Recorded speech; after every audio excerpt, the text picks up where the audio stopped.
So now it's time for another motivational quote and its explanation. আজ আমরা এক শিল্পীর করা উক্তি নিয়ে কথা বলবো।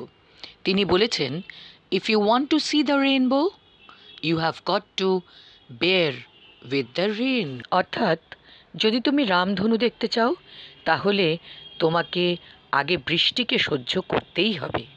এখানে রামধনু অর্থে জীবনের সমস্ত ভালো ভালো জিনিস যা আমরা চেয়ে থাকি, যা আমরা আকাঙ্ক্ষা করি পাওয়ার জন্য, সেই ভালো জিনিস পেতে গেলে আগে যে লড়াইটা করতে হয়, যে struggle we have to put up, সেটা অত্যন্ত কঠিন। কিন্তু সেই কঠিন লড়াইটা যদি আমি না করতে পারি, কঠিন লড়াইটা যদি আমি জিততে না পারি, তাহলে কখনোই সাফল্য বা ভালো জিনিসগুলো অর্থাৎ রামধনু আমার চোখে ধরা দেবে না। So get ready for the struggle.